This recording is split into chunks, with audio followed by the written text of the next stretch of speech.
We are here tonight to really look at and present the current robot that we're working on for the 2020 season of FRC Robotics, first robotics competitions.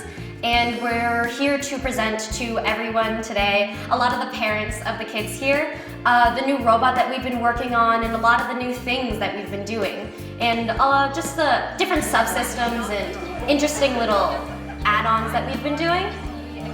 We are in the machine shop for the Walpole Robotics program. We operate here at Walpole High School to teach high school students all about STEM and engineering skills. So inside this machine shop we have a mill, a drill press, lathes, and other machinery needed to fabricate the components we need for our competition robots, as well as to teach kids how to use various hand and power tools. And this is also where we'll do a lot of the fine assembly of our components of our robots. STEM is an acronym that stands for Science, Technology, Engineering, and Mathematics. And it's a sort of collaboration of the math and science to sort of bring engineering to life.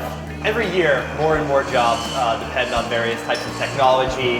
The world is constantly evolving and changing, and the best way to be a part of that and learn new skills as things move on is to stay up to date with the technologies that are being used. So knowing how computers operate and run, getting that chance to program and see how code works and operates machines and comes alive. It's a real great hands-on opportunity for students.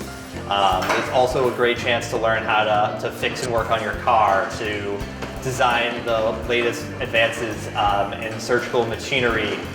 There's just so many career paths that open up to students who have been exposed to STEM and STEM-related fields of study. So we're attending the Northern Connecticut District event, which is a district event in the region of New England. So if we perform well at this event and the one after that, we can advance to the regional championship or the district championship. At this event, there's about 30 to 35 teams from all over New England. And the way it works is basically all of Saturday and Sunday morning, there's qualification matches, and you're on an alliance with two other robots. So it's 3 robots versus 3 robots, and you're on a randomly picked alliance. And based on how you perform in those qualification matches, you're basically ranked from 1 to 30. And Sunday is when alliance selection happens, and that's basically like a big draft where the top teams get to pick what robots they want to play with.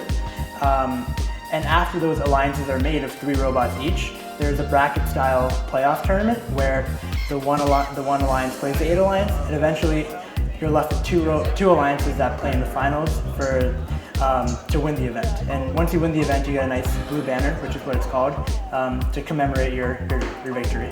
I believe that our robot has a fairly good chance, if we can get everything to work by the end of tonight, to do a pretty good job. Every year we get given a new challenge to design and build a robot.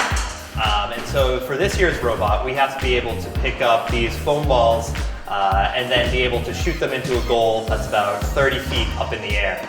The specific things that are actually being built today is a prototype for the climber, the second version of it. Well, they're currently testing with seeing how it can actually pull the entire weight of the robot, which is so cool. And they're currently fixing things, doing little nitpicky things to try and put things together, take things apart, and really bring it all together so that it'll work.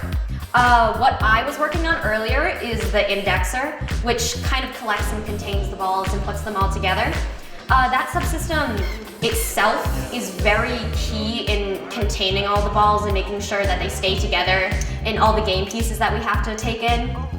That came together, and it uses a lot of interesting components like belts, pulleys, sprockets, and all of that cool stuff. The big aspect that a lot of teams sometimes forget is scouting, and scouting is basically analyzing other robots and seeing what their strengths and weaknesses are.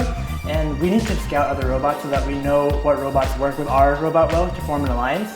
And also when we're competing against other alliances, we need to know what their weaknesses are and what their strengths are so we can tailor our strategy to win the match and continue to win the event. For me, the biggest aha moment was kind of taking something that exists online on your computer and turning it into a real tangible object that you can hold in your hand and it's a big transition. And going through the process of checking every dimension, making sure that we have the right parts to manufacture that part, and then actually going through the process of cutting out that profile and making sure you have the right tools to make that part. And then finally, just holding the part in your hand, assembling it onto the actual robot. That transition from computer to real tangible object is what really kind of makes this whole program in robotics and especially appeal to me. So we just saw our prototype robot climb for the first time, which is really huge development because that means that system is fully working in live demonstration mode.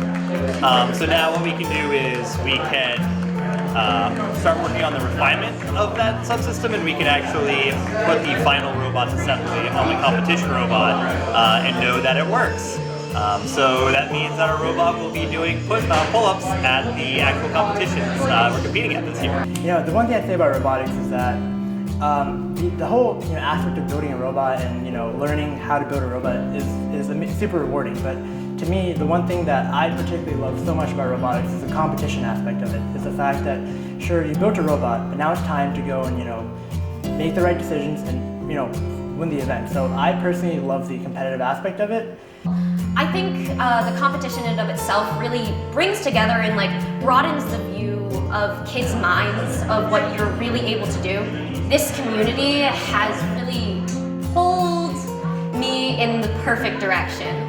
As you know, everyone in high school has to start deciding what they want to do for college, and honestly I was like, I don't know, something? And I really think that by joining the FRC team and joining this team, it's really brought out the fact that I want to go into an engineering sort of thing. And even more than that, I want to try something with prosthetics, which I think is so interesting. Walpole Robotics is just a really great place for students to learn and build, and in fact any sort of robotics program is great. So there are plenty of community groups that get involved. Boy Scouts offer robotics badges, the Girl Scouts offer robotics badges. There's competitions with Legos, there's competitions in this full steel 150-pound robot matches, and it's usually just grab a hammer, let's go. We need to make all these parts.